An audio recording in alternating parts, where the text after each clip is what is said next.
The Wyoming wind carried death that October morning, whistling through the cottonwoods like a warning Sam Carter had learned to ignore. He'd been riding the perimeter of his ranch since dawn, checking fence lines and counting cattle, the same routine he'd followed for 3 years since Martha and little Tommy were buried on the hill overlooking the valley. The repetition kept his mind busy, kept the ghosts at bay. His horse, an aging bay mare named Copper, snorted and shied away from something ahead. Sam squinted through the morning haze, his weathered hand instinctively moving to the Winchester rifle secured to his saddle. In this part of Wyoming territory, a man learned to expect trouble. What he saw made his blood run cold. Hanging from the sturdy branch of an old oak tree, perhaps 50 yards from his property line, was the small figure of what appeared to be a young woman. Her dark hair hung like a curtain, obscuring her face, and her bare feet dangled motionless in the crisp autumn air. A crude wooden sign hung around her neck, though Sam couldn't make out the words from this distance. "Easy, girl," he murmured to Copper, dismounting with the careful movements of a man whose joints protested the cold mornings more each year. His boots crunched on the frost-covered grass as he approached, his heart hammering against his ribs. In 3 years of isolation, he'd grown unaccustomed to such grisly discoveries, but as he drew closer, something made him stop. A sound so faint, he almost dismissed it as the wind through the leaves. Then he heard it again, a barely perceptible wheeze, like air struggling through damaged passages. "Jesus Christ," he breathed, breaking into a run. The girl, for she was hardly more than a child, perhaps 16 at most, was alive, barely. The noose had been tied with just enough slack to torment rather than kill quickly. A cruel punishment, designed to prolong suffering. Her olive skin was mottled with bruises, her lips blue from oxygen deprivation, but her chest rose and fell in shallow, desperate gasps. Sam's hands shook as he pulled his knife from his belt. Years of working cattle had taught him to be quick and decisive in emergencies, but this was different. This was a human life, hanging by a thread. Literally. "Hold on, child," he whispered, though he doubted she could hear him. "Just hold on." He climbed the fence post beside the tree, his worn boots finding purchase on the weathered wood. The rope was thick hemp, new enough to suggest this had been planned, not improvised. With one hand steadying the girl's weight, he sawed through the rope with his knife, his heart racing as precious seconds ticked by. The rope parted with a sharp snap, and Sam caught her falling body, nearly tumbling from his precarious perch. She was lighter than he'd expected, her frame speaking of recent hunger and hardship. Carefully, he lowered himself down, cradling her against his chest as he worked to untie the noose from around her neck. The sign around her neck bore a message scrawled in crude letters. "Property of M. Thornfield. Paid in full." Sam's jaw tightened. Marcus Thornfield. The cattle baron, who'd been buying up smaller ranches throughout the territory, using methods that often skirted the edges of the law. Sam had managed to avoid Thornfield's attention so far, but he'd heard the stories from other ranchers who hadn't been so fortunate. The girl's eyes fluttered open, large dark eyes filled with pain and terror.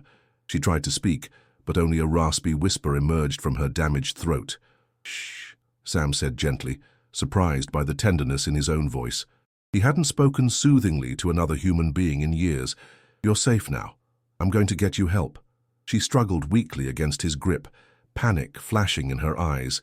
In her delirium, she couldn't distinguish rescuer from captor. "Easy there," Sam continued, his voice steady and calm despite the urgency he felt. "I'm not going to hurt you.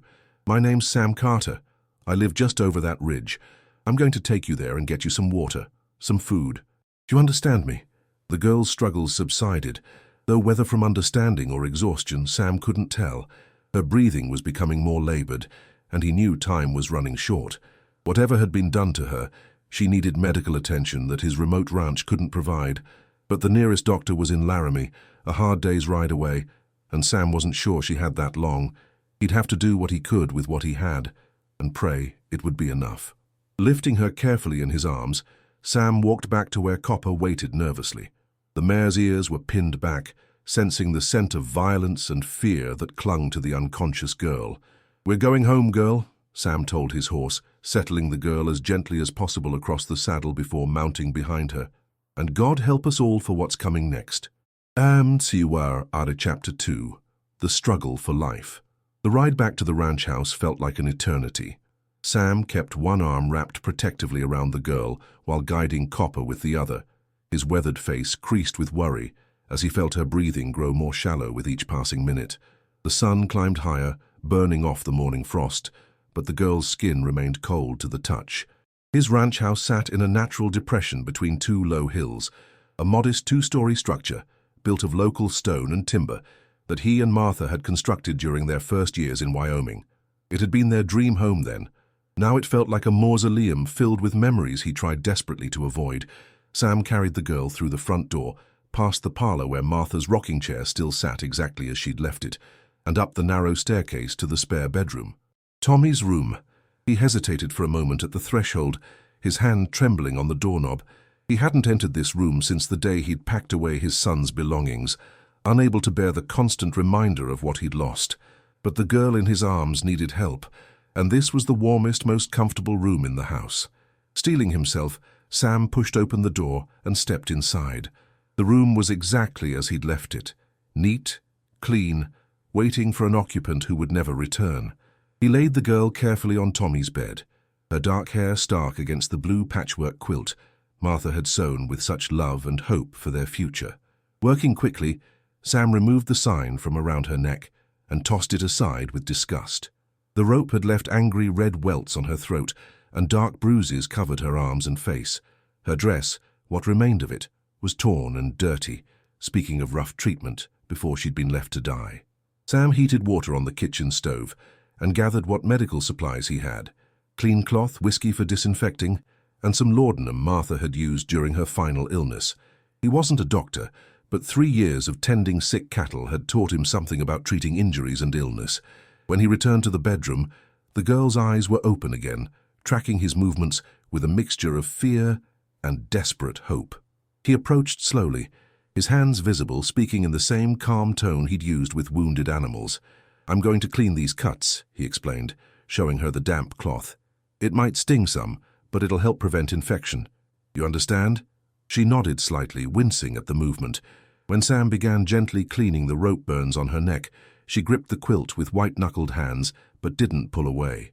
Her courage in the face of such trauma reminded him painfully of Tommy, who'd borne his final illness with similar quiet bravery.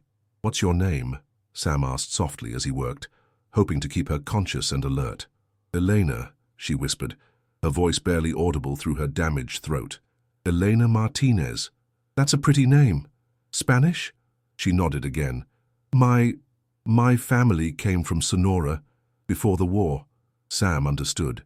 Many Mexican families had found themselves on the American side of the border after the Treaty of Guadalupe Hidalgo, not by choice but by circumstance. Life hadn't been easy for them in the intervening decades, especially for those without land or connections. "How did you end up with Thornfield?" he asked, though he dreaded the answer. Eleanor's eyes filled with tears. "My brother Carlos. He gambled, lost everything. Thornfield said I could work off the debt, but—" She closed her eyes, unable to continue. Sam's jaw tightened.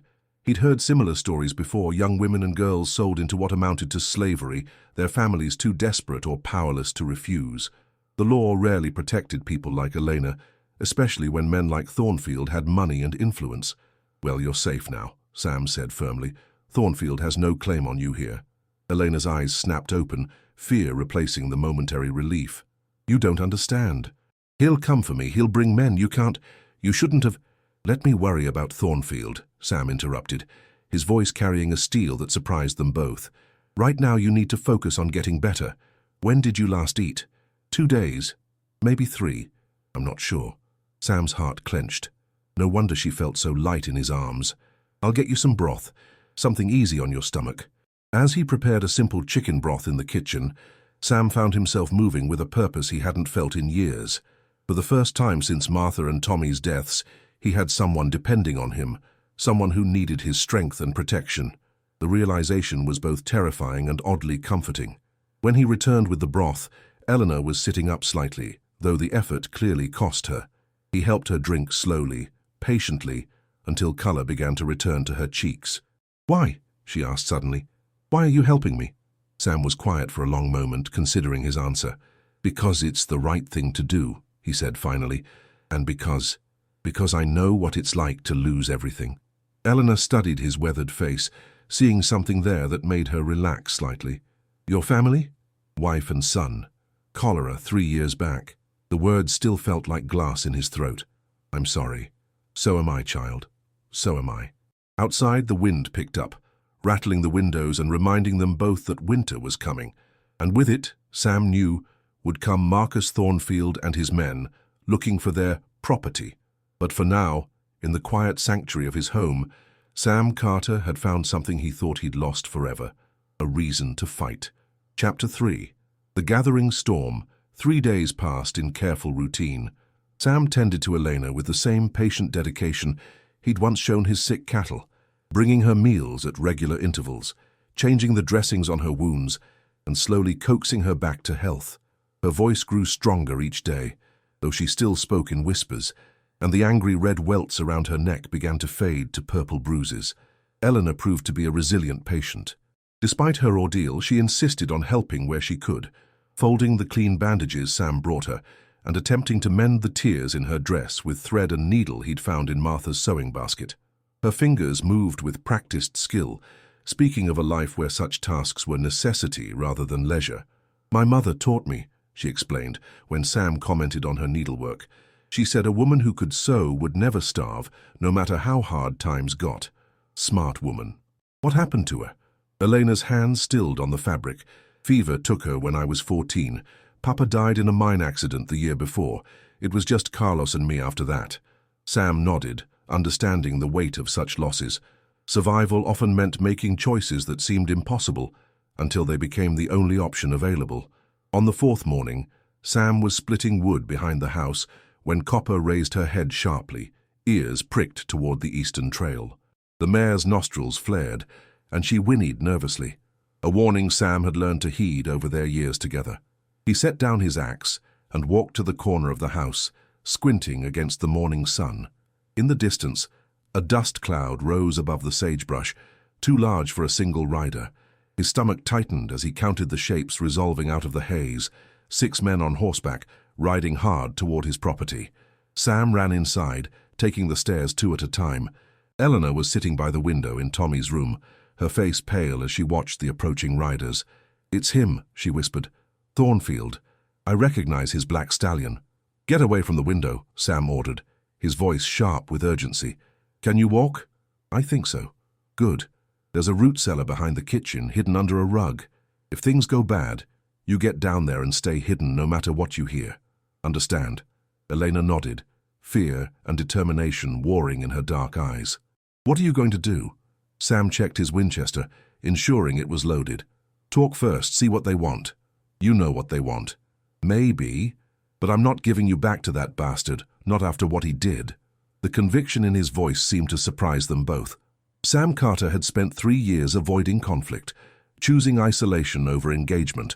Now, faced with a choice between safety and principle, he found his answer came without hesitation. The riders pulled up in front of the house in a cloud of dust and jangling spurs. Marcus Thornfield sat his black stallion like a man accustomed to command. Tall, broad-shouldered, with silver threading through his dark hair and cold blue eyes that missed nothing. His clothes were expensive but practical, and the Colt revolver on his hip was well maintained and positioned for a quick draw. The 5 men with him were clearly hired muscle, hard-faced men with the look of former soldiers or outlaws, their weapons worn with the easy familiarity of frequent use. Sam recognized the type from his own service in the war between the states, before he'd come west seeking peace and a new beginning. "Samuel Carter," Thornfield called out, his voice carrying the cultured accent of an educated Easterner. "I believe you have something that belongs to me." Sam stepped onto his front porch, the Winchester held casually but ready. "Marcus Thornfield, I presume. Can't say I'm surprised to see you, though I wish I could say I was pleased." Thornfield's smile was cold as winter wind. "I'm sure you do. Now I understand you found my property hanging from a tree on your boundary line. I appreciate you cutting her down.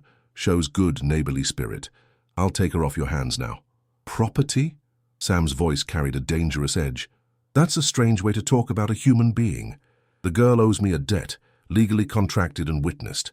Her brother sold her services to cover his gambling losses, all perfectly legal under territorial law. Slavery was abolished, Thornfield, even out here." "Slavery, yes.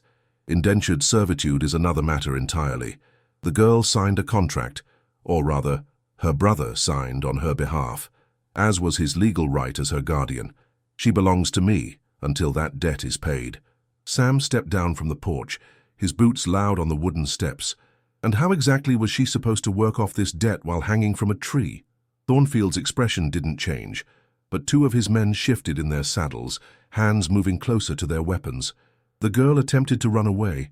Company policy requires discipline for such behavior. She was supposed to be cut down after a few hours, once the lesson was learned. Unfortunately, my men were delayed in returning for her.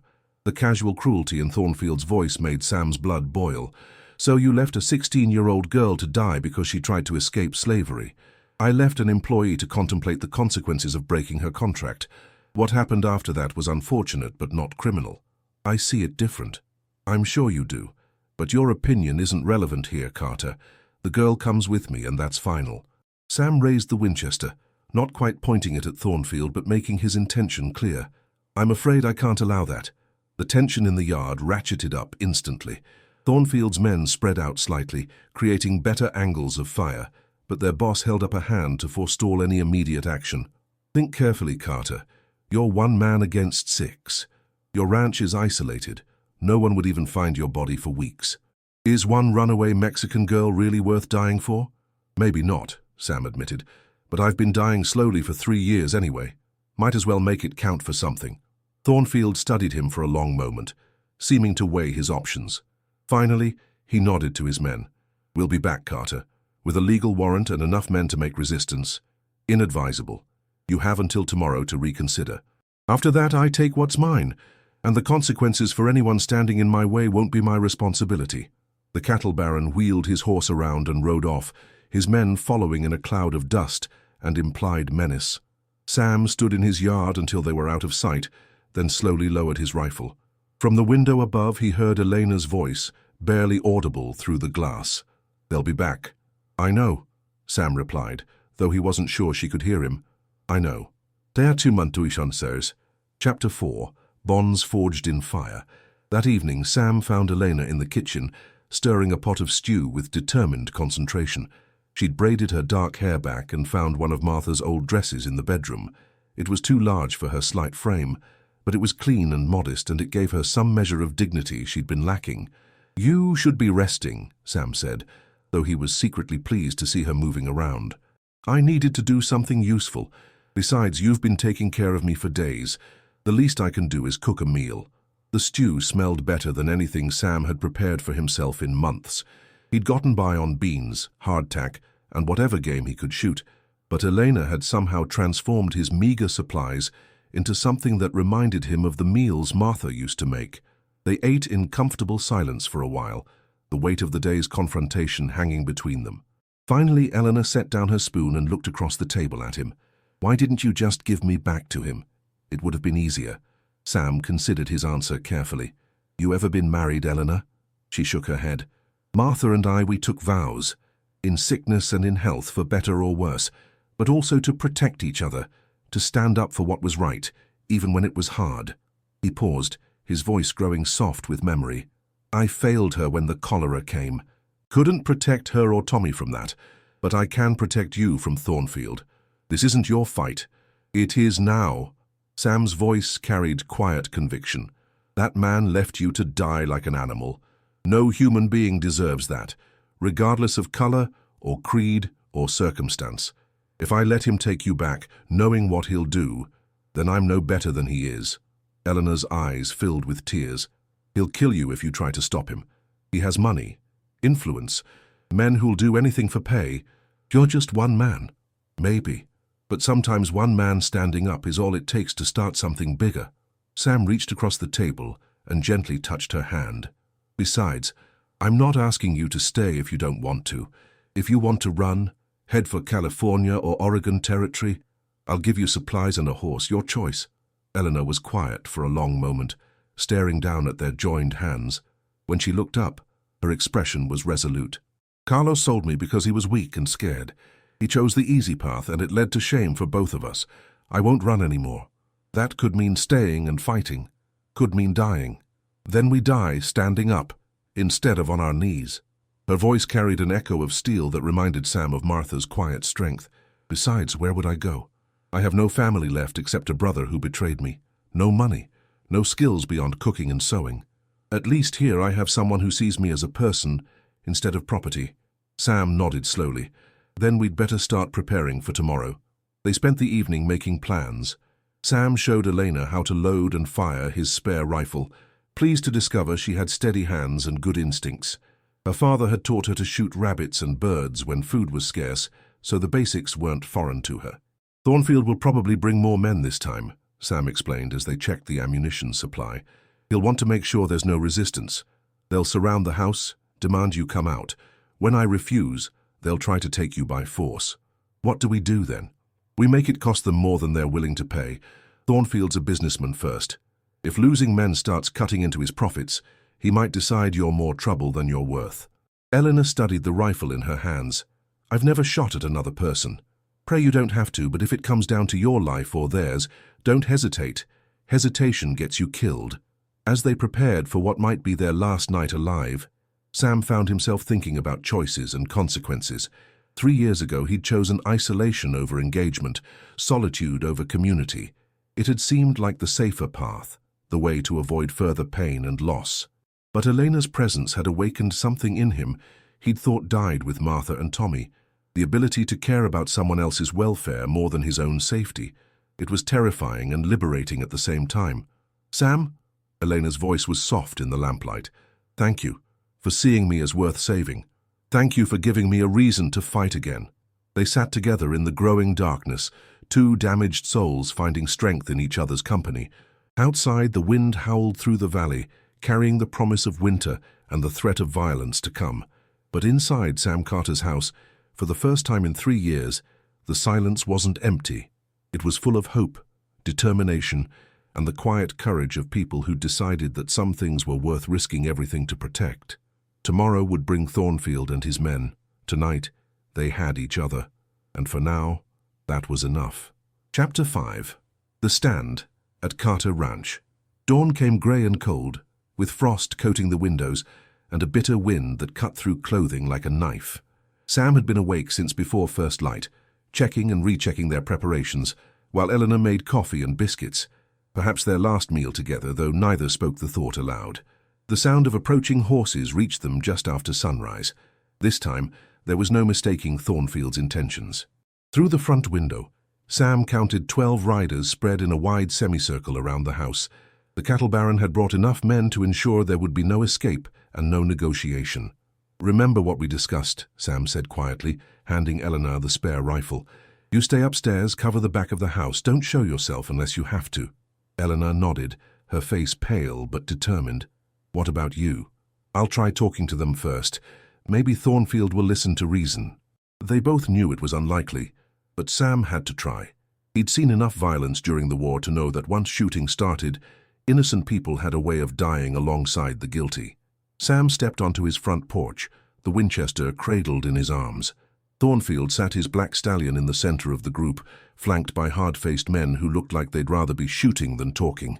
The cattle baron held up a folded paper. I have a legal warrant here, Carter, signed by Judge Morrison in Laramie. It authorizes me to reclaim my property and arrest anyone interfering with the execution of a lawful contract. Morrison's in your pocket, Sam called back. Everyone knows that. Perhaps, but his signature carries the weight of territorial law. You're harboring a fugitive from justice. Surrender the girl now, and I'll overlook your interference thus far. Sam's grip tightened on his rifle. And if I refuse? Then you'll be resisting a lawful order, which makes you an outlaw. My men have every right to use whatever force necessary to execute this warrant. The morning air was sharp with tension. Sam could see Thornfield's men spreading out further, positioning themselves for a coordinated assault. Several had dismounted and were using their horses as cover, rifles already in hand. Last chance, Carter. Send the girl out, and no one has to die today. From the upstairs window, Eleanor's voice rang out clear and strong. I'm not going anywhere, Thornfield. I'd rather die free than live as your slave. Thornfield's face darkened. So be it. Boys, take the house. Try to keep the girl alive. Damaged goods bring less at auction. The words hit Sam like a physical blow. Auction. Thornfield wasn't just planning to force Elena back into servitude. He was going to sell her to the highest bidder, probably to one of the brothels that serviced the mining camps. "Over my dead body," Sam growled, and raised his Winchester. The first shot came from one of Thornfield's men positioned behind a water trough. The bullet splintered the porch rail inches from Sam's head, sending wood chips flying. Sam dove behind a wooden pillar and returned fire, his shot taking the gunman in the shoulder and spinning him around. The yard erupted in gunfire. Bullets whined through the air, shattered windows, and chewed holes in the wooden walls of the house. Sam fired methodically, each shot carefully aimed, making his ammunition count. From upstairs, Eleanor's rifle cracked regularly, covering the back approaches to the house. "Burn them out," Thornfield shouted over the noise. "I want that girl alive, but if Carter dies in the process, that's acceptable losses." Two of Thornfield's men began moving toward the house with burning brands, clearly intending to set fire to the wooden structure. Sam adjusted his aim and dropped one with a shot through the chest, but the other made it to the side wall before Elena's rifle spoke from above. The man stumbled and fell, his torch guttering out in the dirt. The battle raged for what felt like hours, but was probably only minutes. Sam's ammunition ran dangerously low, and he could hear Eleanor reloading frantically upstairs. They were holding their own, but barely, and both knew they couldn't sustain this pace much longer. That's when the sound of additional hoofbeats reached them through the gunfire. "What the hell?" Thornfield's voice carried confusion and anger. "Who the devil is that?" Sam risked a glance around the pillar and felt his heart leap. Riding hard toward the ranch were 6 men he recognized, neighboring ranchers who'd had their own troubles with Thornfield's expansion efforts. Leading them was Jake Morrison, a grizzled cattleman whose spread bordered Sam's to the north. "Heard shooting," Jake called out as he and his men took cover behind the corral fence. "Figured you might need some help, Sam." The tide of battle shifted instantly. Caught between two forces, Thornfield's men found themselves outgunned and outmaneuvered. Several threw down their weapons and raised their hands in surrender. "This isn't over, Carter," Thornfield snarled, wheeling his horse around. "You think these farmers will protect you forever? I have resources, connections." His threat was cut short by Jake Morrison's rifle shot, which took Thornfield's hat clean off his head. "I reckon it is over," Jake said mildly, "unless you want to discuss this matter with a jury in Cheyenne. I'm thinking they might be real interested to hear about legal warrants that authorize slavery." Thornfield's face was purple with rage, but he was outnumbered and outgunned. "This is territorial law." "This is Wyoming territory," interrupted another rancher. "We don't much care for your kind of law here." Faced with overwhelming opposition, Thornfield gathered his remaining men and retreated, but not before fixing Sam with a stare full of promised retribution. As the dust settled, Sam emerged from the house, Elena beside him. The young woman's face was streaked with powder smoke, but her eyes blazed with triumph. Jake Morrison dismounted and walked over, extending his hand to Sam. "Been wanting to do something about Thornfield for months. Thanks for giving us the excuse." "How did you know to come?" Sam asked. "Eleanor, here, sent word yesterday. Brave little thing slipped out after dark and rode to my place, told us what was happening." Jake grinned at the young woman. "Takes guts to ride alone at night in this country." Sam turned to Elena in amazement. "You left? But I told you to stay hidden." "You told me I had a choice," Elena replied firmly. "I chose to fight, but I also chose to fight smart. One person standing up might start something, but sometimes you need to ask for help to finish it." The other ranchers were already mounting up, eager to spread word of Thornfield's defeat throughout the territory. As they prepared to leave, Jake Morrison pulled Sam aside. "Thornfield won't give up easy. He's got too much pride and too much money invested in his reputation. You watch yourself, Sam. Both of you." Sam nodded soberly. "I know, but Eleanor's right. We can't keep running from men like him. Sometimes you have to make a stand." "That girl's good for you," Jake observed. "First time I've seen you smile in 3 years." After the men rode away, Sam and Elena stood together in the yard, surveying the damage to the house. Bullet holes dotted the walls, windows were shattered, and the front porch would need rebuilding. But they were alive, they were free, and they had proven that even powerful men like Thornfield could be stopped when decent people stood together. "So what happens now?" Elena asked. Sam looked at her, this brave young woman who'd fought beside him, who'd trusted him enough to stay and make a stand, and felt something shift in his chest. The crushing loneliness that had defined his existence for 3 years was gone. replaced by something he'd thought he'd never feel again. Hope for the future. "Now we rebuild," he said simply. "The house, the ranch, our lives. Together if you're willing." Elena smiled, the first truly happy expression he'd seen on her face since finding her hanging from that tree. "I'd like that, Sam. I'd like that very much." They walked back toward the damaged house hand in hand, two survivors who'd found in each other the strength to fight back against injustice and the courage to build something better from the ashes of their past. Behind them, the Wyoming wind carried away the smoke and dust of battle, leaving only the promise of tomorrow and the quiet satisfaction that comes from doing what's right, regardless of the cost. In the distance, cattle lowed peacefully in their pastures, and for the first time in years, Sam Carter's ranch felt like a home again.